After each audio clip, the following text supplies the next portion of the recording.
Hey guys, तो Hawkeye series finally premiere होने जा रही है और अगर रिव्यूज की माने तो ये सीरीज भी उतनी ही अमेजिंग होने वाली है जितने बाकी डिज्नी प्लस के शोज हुए हैं। ऑफ कोर्स ये सीरीज काफी ग्राउंडेड होगी, लेकिन इसके इंप्लीकेशंस बहुत ही बड़े होंगे एमसीयू में।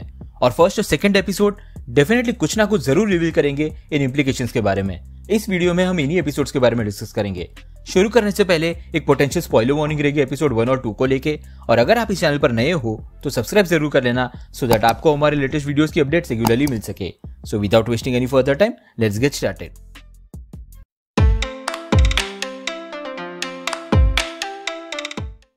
तो एपिसोड 1 की शुरुआत होगी बिल्कुल ट्रेलर की शुरुआत से, जहां क्लिंट अपने बच्चों को न्यूयॉर्क घुमाने लेके आया हुआ है। लेकिन यहाँ उनके साथ लॉरा बार्टन नहीं है, और लॉरा बार्टन जिंदा भी है अगर हम एक और ट्रेलर के फुटेज को देखें तो। यानी कि शायद क्लिंट और लॉरा फिलहाल किसी तरह के सेपरेशन से गुजर रहे हैं, और ये शायद इसलिए हो सकता है क्योंकि एवेंजर्स एंड गेम में जब क्लिंट रॉनिन बना था तो उसे लिटरली अपने प्रिंसिपल्स के अगेंस्ट होकर अंडरवर्ल्ड के लोगों पर अटैक करना और उन्हें मारना शुरू कर दिया था। और यही बात वॉर मशीन ब्लैक विडो को भी बता रहा था एवेंजर्स एंड गेम में। तो शायद ये बात लॉरा बार्टन को पता चली होगी, जिसकी वजह से वो क्लिंट से अपना डिस्टेंस मेंटेन कर रही है। लेकिन उन्होंने अपने बच्चों तक ये बात नहीं आने दी होगी, और इसीलिए क्लिंट अपने बच्चों के साथ न्यूयॉर्क में है लेकिन लॉरा उनके साथ नहीं है। और काफी हाई चांसेस है कि रॉजर्स म्यूजिकल ब्रॉडवे शो भी इसी फर्स्ट एपिसोड में दिखाया जाएगा, जहां क्लिंट अपने बच्चों को लाया होगा। इससे एक चीज क्लियर हो जाती है कि एमसीयू अब पूरी तरह एक्नॉलेज कर रहा है कि स्टीव रॉजर्स ऑफिशियली रिटायर हो चुके हैं और अब वो मेन टाइमलाइन में एग्जिस्ट नहीं करते, और इसीलिए उनके ट्रिब्यूट में हमें कई सारी चीजें दिख रही है एमसीयू में, वो भी अलग अलग जगह पर।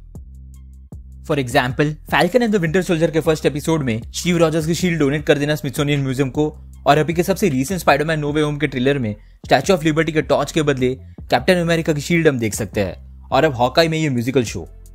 बाय द वे, काफी हाई चांसेस है कि स्पाइडरमैन नो वे होम में स्टैच्यू ऑफ लिबर्टी में जो कंस्ट्रक्शन चल रहा है वो हमें हॉकाई में भी देखने मिले। फिर जैसा कि हम इस ट्रेलर के शॉट में देखते हैं, क्लिंट को रॉनिन की रिपोर्ट्स दोबारा दिखाई देती है टीवी पर, और यही चीज अब क्लिंट के न्यूयॉर्क विजिट को अफेक्ट करती है, क्योंकि एक तरह से क्लिंट ने उन 5 सालों में जो भी मारकाट मचाई थी वो पास दोबारा उसके सामने आया है। हम ऑलरेडी जानते हैं कि एवेंजर्स के अलावा किसी को क्लिंट की सीक्रेट आइडेंटिटी नहीं पता थी, और जाहिर सी बात है कि क्लिंट खुद भी इस बात को राजी रखना चाहेगा, और खास करके अपने बच्चों को तो बिल्कुल नहीं बताना चाहेगा। यही रीजन है कि वो अपने बच्चों को वापस भेज देता है। और जैसे कि ट्रेलर में हम देखते हैं, क्लिंट इस मिस्ट्री विजिलेंटी को ढूंढने निकल पड़ता है, और वो उसे ढूंढ भी लेता है। उस विजिलेंटी पर ऑलरेडी एक ग्रुप अटैक हो रहा होता है। इस ग्रुप का नाम है ट्रैकसूट माफियास या ट्रैकसूट ड्रैकुलास। कॉमिक्स में ट्रैकसूट माफिया का एनकाउंटर कई बार क्लिंट के साथ हुआ है, खास करके तब जब क्लिंट जिस बिल्डिंग में रह रहा था उस बिल्डिंग का ओनर एक ट्रैकसूट माफिया का मेंबर था, जिसका नाम था आइवन बेनियोनिस, जो वहां रेंट पर रह रहे लोगों को अब्यूज करता था। क्लिंट ने उस बिल्डिंग को आइवन से खरीदने की कोशिश की लीगली, लेकिन आइवन नहीं माना और उसे बाकी सभी ट्रैकसूट माफियास को बुलाकर क्लिंट पर अटैक किया, लेकिन क्लिंट ने एंड में उन सभी को डिफीट कर दिया। इस सीरीज में भी आइवन बेनियोनिस को कास्ट किया गया है ऑलरेडी, तो कुछ इवेंट्स बिल्कुल कॉमिक बुक्स की तरह प्ले आउट होंगी, लेकिन ट्रैकसूट माफिया का मोटिवेशन इस सीरीज में शायद थोड़ा अलग होगा। यहाँ शायद क्लिंट ने एवेंजर्स एंड गेम के 5 साल के गैप के दौरान ट्रैकसूट माफिया को एनकाउंटर किया होगा और शायद किसी मेंबर को मारा होगा, जिसका बदला अब ट्रैकसूट माफिया ले रहा है उस विजिलेंटी से जो रॉनिन का कॉस्ट्यूम पहन के घूम रहा है। ऑफ कोर्स बाद में हमें पता चलता है कि वो केट बिशप है जो रॉनिन के गेटअप में घूम रही है। कॉमिक्स की तरह यहाँ भी केट हॉकाई को अपना रोल मॉडल मानती है, और यही रीजन है कि वो क्लिंट के साथ काम करने के लिए राजी हो जाती है। इस सीरीज में केट पहले से आर्चरी जानती है, जो थोड़ा अलग है कॉमिक बुक से।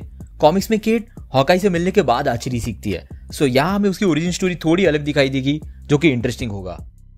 एनीवेज, क्लिंट से मिलने के बाद वो दोनों इसी पिज्जा वाली बिल्डिंग में आ जाएंगे, और शायद ट्रैकसूट माफिया उनको यहाँ भी फॉलो कर लेते हैं, क्योंकि ट्रेलर के एक और शॉट में हम उन्हें क्लिंट पर अटैक करते हुए देखते हैं मोलोटोव कॉकटेल से, और ये वही बिल्डिंग है जहाँ पिज्जा पार्लर था।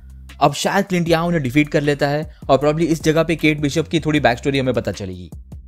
और ट्रेलर से लग रहा है कि उसी जगह पर थोड़ी देर बाद फिर से ट्रैकसूट माफिया के और मेंबर्स आ जाएंगे, और वो पूरा ग्रुप क्लिंट को किडनैप भी कर लेगा, जिसके बाद केट बिशप क्लिंट को रेस्क्यू करने आएगी।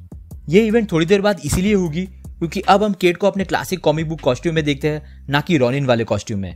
और वहां से भागने के बाद ट्रैकसूट माफिया और क्लिंट और केट के बीच एक चेज होगी जो ऑलमोस्ट सुबह तक चलेगी, और वो एंड होगी इस ब्रिज पर जहां क्लिंट और केट वही एवेंजर्स वाले पोज में जंप करके ट्रेन के थ्रू बच निकलते हैं। डेफिनेटली क्लिंट अब जरूर इंटरेस्टेड होगा कि ट्रैकसूट माफिया को चला कौन रहा है। अब तक रिलीज किए गए टीजर से लग रहा है कि ट्रैकसूट माफिया को माया लोपेज चला रही है। कॉमिक्स में माया लोपेज एक डेफ कैरेक्टर है जिसके पास किसी के भी मूव्स कॉपी करने की एबिलिटी होती है, बिल्कुल जैसे टास्क मास्टर। लेकिन सबसे इंटरेस्टिंग बात है माया के फादर को लेके, जो किंगपिन के लिए काम करते थे और इस सीरीज में माया के साथ साथ उसके फादर को भी कास्ट किया गया है।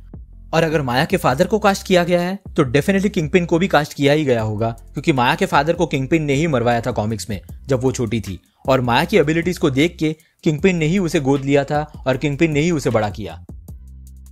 और अब क्योंकि किंगपिन की बात हुई है यहाँ पर, तो डेयरडेविल कैसे पीछे रहेगा। माया का एक मिशन कॉमिक्स में डेयरडेविल को खत्म करना था, जिसका ऑर्डर उसे किंगपिन से ही मिला था।